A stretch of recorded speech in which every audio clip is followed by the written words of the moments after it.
तो hello students, आज हम पढ़ने जा रहे हैं एल्डिहाइड कीटोन एवं कार्बोक्सिलिक अम्ल का भाग नंबर 10। तो चलिए इसे शुरू करेंगे। तो सबसे पहले देखते हैं कि आज हम क्या पढ़ने वाले हैं। तो आज हम पढ़ेंगे रासायनिक अभिक्रियाओं के बारे में। तो यहाँ से हमारी रासायनिक अभिक्रियाएं शुरू हो रही हैं। तो इनमें से जो जो भी आपको इम्पोर्टेंट रासायनिक अभिक्रियाएं लगे यहाँ पे मैं बता दूंगा। उनको आप अलग से नोट्स में लिखते जाइएगा, ताकि आपको जब भी आप परीक्षा के समय पर पढ़ें तो आपको प्रॉब्लम ना हो, या फिर आपको पूरा सब कुछ बराबर से पढ़ना ना पड़े। ठीक है, चलिए से शुरू करेंगे। तो देखते हैं। एल्डिहाइड एवं कीटोन दोनों में कार्बोक्सिलिक क्रियात्मक समूह विद्यमान है। इनमें कार्बोनिल क्रियात्मक समूह दोनों में होते हैं, मैंने आपको बताया था। अतः ये एक समान रासायनिक अभिक्रियाएं प्रदर्शित करते हैं। पहले देखिए, कार्बोनिल समूह क्या था हमारा।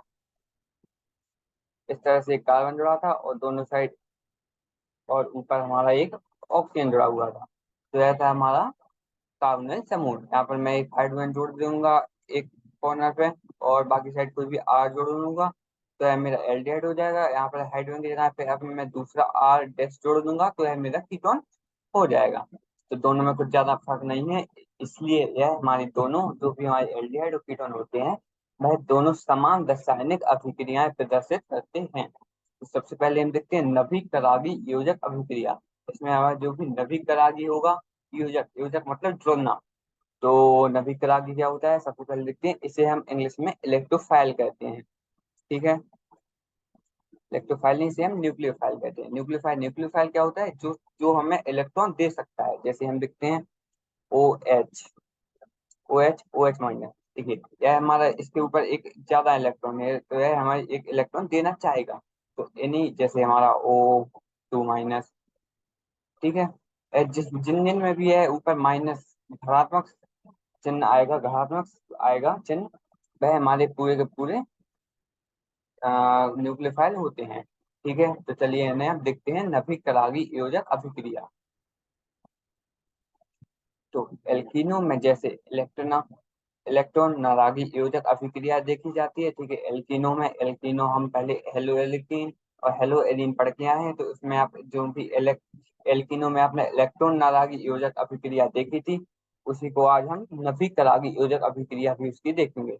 जो हमने एकक नौ कक्षा 11, मैंने आपको बताया था कक्षा 11 में आप पढ़ के आए होंगे, उसके एकक नौ चैप्टर 9 में आपने पढ़ी होगी। तो आप उसको एक बार जरूर देख लीजिएगा, अगर आपको कोई भी दिक्कत होती है तो उसके विपरीत एल्डिहाइड व कीटोन नवीकरागी योजक अभिक्रिया प्रदर्शित करते हैं।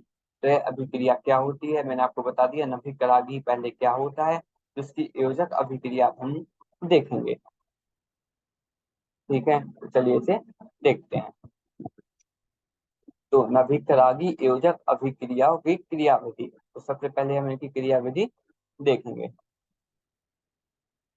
तो नवीकरागी ध्रुवीय ध्रुवीय कार्बोनिल समूह के इलेक्ट्रॉन नारागी कार्बन पर उस दिशा का आक्रमण करता है जो कार्बोनिल कार्बन के sp संग्रहित कक्षणों के तल पर लगभग लंब पर होता है। चित्र 8.2, चित्र 8 जो भी आपने पढ़ा, अगर आपको समझ में ना आया हो तो फिर बात नहीं है, यहाँ से मैं सब कुछ बता दूंगा।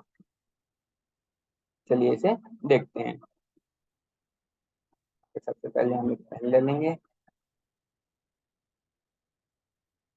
ठीक है, तो देखिए यहाँ पर जो भी हमारा कार्बोनिल समूह है, कार्बोनिल समूह देखो, यहाँ पर हमने ए को मान लो मैंने आर और बी को मैंने आर डैश मान लिया, और यहाँ पर सी डबल ओ की मदद से यह जुड़ा हुआ है। देखिए यह हमारा कुछ इस तरह से था, एक कार्बन लगा हुआ था और ऊपर हमारे ऑक्सीजन तो यावन की मदद से जुड़ा हुआ है, और नीचे मेरा कुछ इस तरह से आर और आर डैश जुड़ा है। ठीक है, तो यह हमारा कुछ इस तरह से कार्बोनिल समूह है। देखिए इसमें अक्सर होता क्या है, कार्बन के ऊपर कुछ थोड़ा सा पॉजिटिव चार्ज आ जाता है। ठीक है, और यहाँ पर हमारा ए, देखिए यहाँ पर बी है। तो इसको पहले चरण एक मंद, मतलब चरण एक मंद होता है और चरण दो तीव्र होता है। तो पहले हम मंद चरण को देखेंगे, फिर हम तीव्र चरण को देखेंगे। तो मंद चरण की मदद से बनता है हमारा कुछ इस तरह से यह, फिर हमारा तीव्र चरण की मदद से बनता है कुछ इस तरह से, एक हमारा योजक उत्पाद हो जाता है। तो ठीक है, तो हम इसे पहले समतलीय की मदद से देखते हैं। तो हमारा कोई समतल दिया गया है, उस पर हमें कुछ कार्बोनिल समूह इस तरह से दिखाया गया है। तो ठीक है, यहाँ पर होगा क्या, ऑक्सीजन के ऊपर आ जाएगा थोड़ा सा नेगेटिव चार्ज और कार्बन का ऊपर आ जाएगा थोड़ा सा पॉजिटिव चार्ज, क्योंकि हमारा जो भी न्यूक्लियोफाइल आया वह हमारा कार्बन पर अटैक करता है। कार्बन पर अटैक करेगा तो कार्बन और ऑक्सीजन के बीच में जो भी द्विआवन लगा हुआ है वह धीरे धीरे टूटने लगेगा। ठीक है, अब मान लो यह धीरे धीरे टूट रहा है, तो इस पर आ जाएगा, मान लो है बीच का एक आवन टूट गया।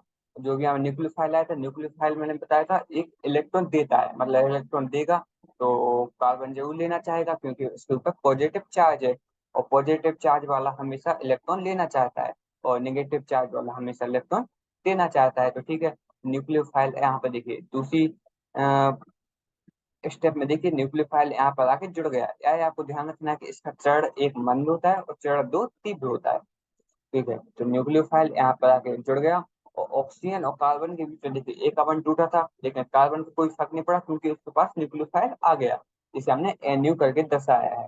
तो न्यूक्लियोफाइल उसके पास आ गया तो उसके तो अभी भी चारों आवन बने हुए हैं, लेकिन ऑक्सीजन के पास केवल एक ही आवन है, तो उसके ऊपर एक नेगेटिव चार्ज आ जाएगा। ठीक है, नेगेटिव चार्ज आ गया। अगर नेगेटिव नेगेटिव चार्ज के साथ तो वो रह नहीं सकता, तो नेगेटिव चार्ज के साथ क्या क्या करेंगे, हम एक हाइड्रोजन जोड़ देंगे। अब हाइड्रोजन के ऊपर पॉजिटिव चार्ज होता है तो वह ऑक्सीजन के साथ जाके रिएक्ट कर लेगा, तो यह हमारा OH बन जाएगा।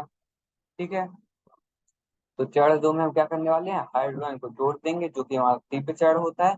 और देखिए सबसे पहले हमें क्या बनाना है, चतुर्फलकीय मध्यवर्ती, इसे हम मध्यवर्ती कहते हैं, जो कि हमारा मध्य मतलब कि शुरू के और फाइनल प्रोडक्ट के बीच में जो भी हमारी चीज बनती है उसे हम मध्यवर्ती कहते हैं। और आखिर में जब हमने इसमें हाइड्रोजन जोड़ दिया तो यह कुछ NU, यहाँ पर A और B, जो कि मैंने A और B बताया आपको, R और R डैश होगा, तो यहाँ पर OH मिल जाएगा। इसे हम योगक उत्पाद भी कहते हैं। ठीक है, तो योगज उत्पाद भी हमारा बन जाएगा। तो बस आपको यहीं पे ध्यान रखना है कि सबसे पहले हम कार्बन ऑक्सीजन के बीच में थोड़ा सा, ठीक है, यहाँ पर जो भी मैं साइन बनाऊंगा इसको हम डेल्टा कहते हैं। डेल्टा मतलब बहुत ही थोड़ा सा, जब न्यूक्लियोफाइल उसके पास आएगा तो बहुत ही थोड़ा सा कार्बन के ऊपर पॉजिटिव चार्ज आ जाएगा और ऑक्सीजन के ऊपर थोड़ा सा नेगेटिव चार्ज आएगा। लेकिन जैसे ही ये पास आता जाएगा तो कार्बन ऑक्सीजन के बीच में जो भी द्विआवन लगा हुआ है वह थोड़ा सा, समझ लीजिए वीक हो जाएगा, यहाँ पर थोड़ा सा कमजोर पड़ जाएगा और वह टूट जाएगा, और कार्बन और न्यूक्लियोफाइल के बीच में हमारा अ, यह आबंध जुड़ जाएगा। ठीक है, तो यह बंध हमारा जुड़ गया है। और ऑक्सीजन के ऊपर अब देखिए, ऑक्सीजन के ऊपर पहले दो आवन लगे हुए थे कार्बन के साथ, लेकिन अब केवल एक ही आवन लगा हुआ है जो कि कार्बन के साथ है। तो दूसरा आवन उसके लगाने की जरूरत है, नहीं तो वह अकेला रह नहीं पाएगा। तो भाई एक हाइड्रोजन उसको हम बाद में दे देंगे। देखिए, हाइड्रोजन और ऑक्सीजन की रिएक्शन बहुत ही तीव्र होती है, तो चरण दो हमारा बहुत ही तीव्र होने वाला है। तो जिस जो भी हमारा मध्यवर्ती बना था उसमें हम हाइड्रोजन जोड़ेंगे तो यहाँ पर हमें लास्ट में योगक उत्पाद मिल जाएगा। ठीक है, तो इस तरह हमारी जो भी कार्बन पर नभीकरागी आक्रमण था वह हमने देख लिया है। तो चित्र 8.2 को आप एक बार खुद से जरूर देख लीजिएगा, मैंने आपको समझा दिया है कि यह होता कैसे है। ठीक है, तो अच्छे से आपको समझ में आ गया होगा। तो चलिए आगे बढ़ते हैं।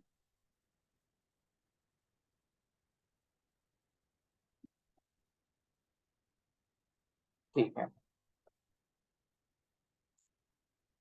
तो उसके बाद है हमारा इस, देखिए अब इस प्रक्रिया में हुआ हुआ क्या है, हमें किताब वालों ने कैसे लिख के दिया है, चलिए इसे भी देखेंगे।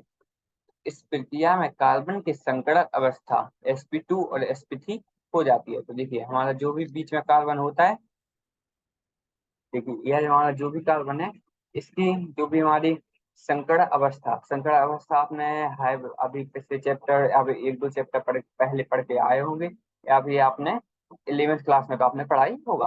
ठीक है, उसकी कोई दिक्कत की बात नहीं है। तो भाई sp2 और sp3 होता है।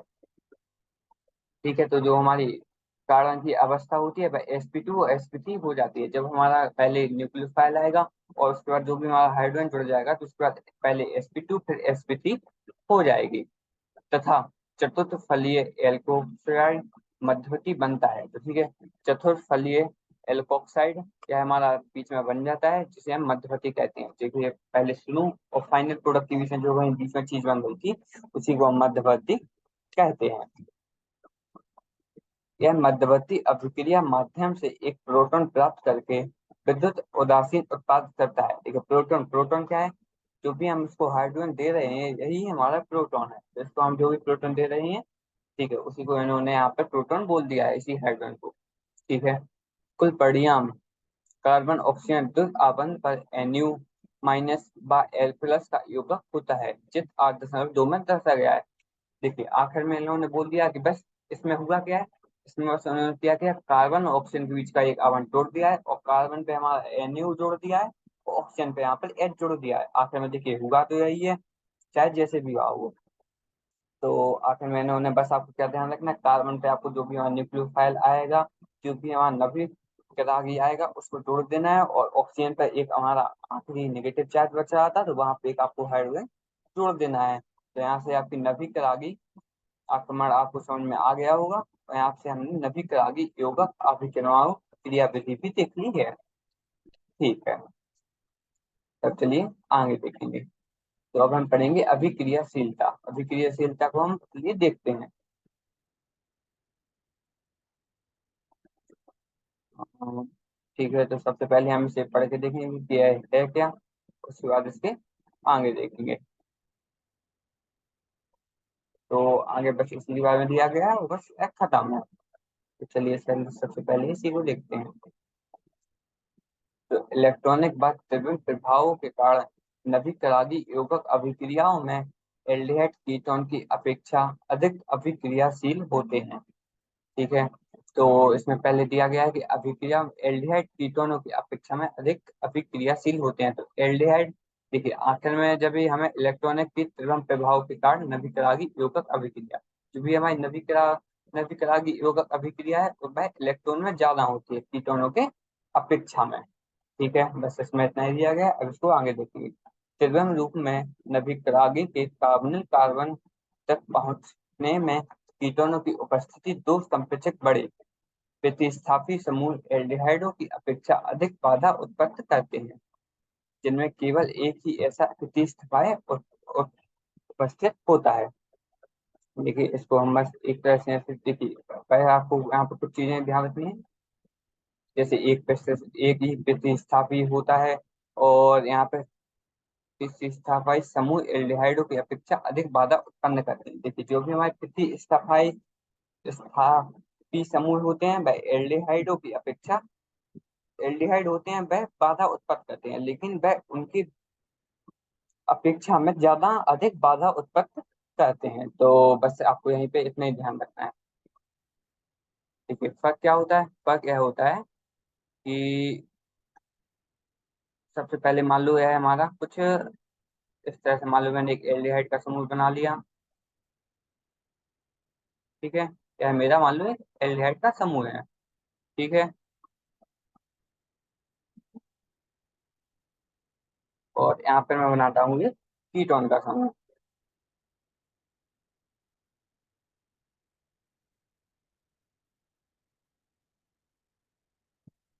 ठीक है, यह कीटोन का समूह है। तो दिक्कत क्या होती है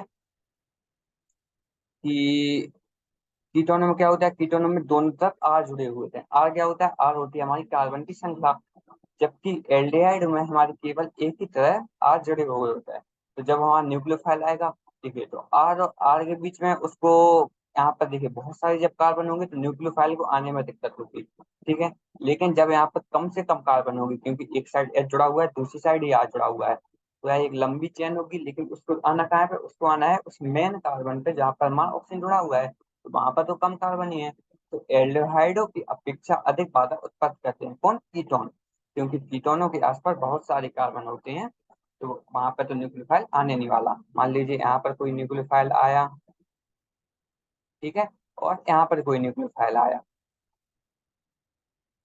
ठीक है, तो यहाँ पर क्या होगा, मान लो यहाँ पर बहुत सारे कार्बन जुड़े हुए हैं, और आपको पता ही होगा जब बहुत सारे परमाणु एक साथ होते हैं तो भाई एक दूसरे को दूर भेजते हैं। ठीक है, एक दूसरे को दूर रिपेल करते हैं, क्योंकि उनमें मान लो अलग अलग चार्ज हुआ या फिर कुछ भी हुआ, इस वजह से जो भी दिक्कत हो सकती है, लेकिन वह एक दूसरे को दूर भेजते हैं। तो यहाँ पर क्या होगा, न्यूक्लियोफाइल को, जो है मेन कार्बन है जहाँ पर ऑक्सीजन जुड़ा हुआ है, देखिए उसके चारों तरफ ऑक्सीजन है, तो उसको आने में दिक्कत होगी, वह नहीं आ पाएगा। लेकिन एल्डिहाइड के केस में क्या होगा, केवल इसी साइड ऑक्सीजन जुड़ा हुआ है। ठीक है, इस साइड ऑक्सीजन जुड़ा हुआ है, तो न्यूक्लियोफाइल क्या करेगा, न्यूक्लियोफाइल यहाँ से इस साइड कोई ऑक्सीजन नहीं है, तो इस पर तो कोई फोर्स आने नहीं वाला न्यूक्लियोफाइल पे, तो न्यूक्लियोफाइल बहुत ही आसानी से हमारा एल्डिहाइड के पास आ जाएगा।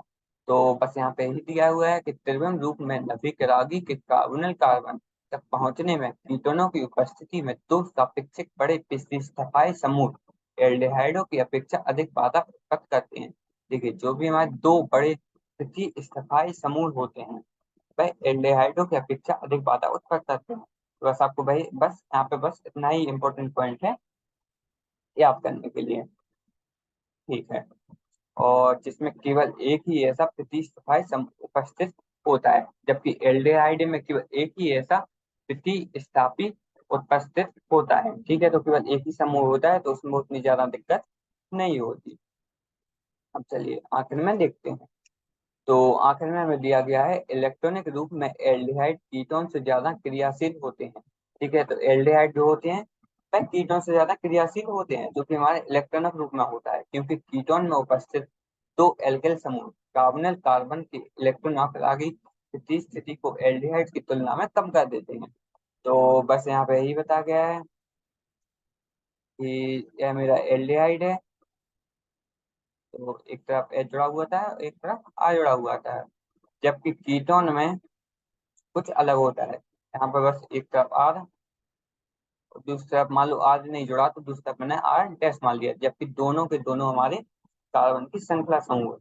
ठीक है, तो इसमें क्या होगा, इसमें हमारे यहाँ पास एक ही समूह है तो वह उतनी ज्यादा दिक्कत नहीं करेगा, लेकिन यहाँ पे दो समूह होने की वजह से यह दिक्कत करने वाला है। तो कीटोनों में इसी वजह से इसका क्रियाशील थोड़ी सी कम होती है, जैसे कि हमारी एल्डिहाइडों में थोड़ी सी ज्यादा होती है। तो बस इसी की तुलना हमारे यहाँ पर की गई है। बस आपको यही ध्यान रखना है कि कीटोन थोड़े से कम क्रियाशील होते हैं एल्डिहाइडों के मुकाबले। ठीक है, हम आगे देखते हैं। तो बस हम आज इसकी रासायनिक अभिक्रियाओं का कुछ भाग पढ़ चुके हैं, जहाँ पर हमने इसकी अभिक्रिया भी पढ़ ली है, और उसके साथ हमने नभिक आदि योगक अभिक्रिया भी पढ़ ली है, जहाँ पे एल न्यूक्लियोफाइल कैसे आता है, मतलब जिसे हम नभिक करागी बोलते हैं, वह कैसे आता है, और कैसे योगक मतलब जुड़ जाता है। तो योगज का मतलब यहाँ पे जुड़ना ही है। तो बस उसकी अभिक्रिया भी हमने देख लिया कि कैसे एक नभिक करागी आगे जुड़ जाता है। और उसके बाद हम पढ़ चुके हैं अभिक्रियाशीलता के बारे में। ठीक है, तो बस आपको एक बार घर जाके इसे एक बार देख लेना है। तो आगे हम क्या पढ़ेंगे, तो आगे अभी इसकी रासायनिक अभिक्रिया बहुत बड़ी है, आपको पता होगा, काफी मतलब भाग तक जाने वाले हैं, तो इसमें कोई दिक्कत बात नहीं है, हम एक एक करके से देखेंगे। रासायनिक अभिक्रियाओं को आप आगे जो भी दी गई है, अगर आपको ये वाली समझ में आ जाए तो आप आगे भी इसे देख लेना, और एक बार खुद से जरूर पढ़ के देख लेना। ठीक है, तो बस आज का भाग हम यहीं पे खत्म करते हैं। धन्यवाद।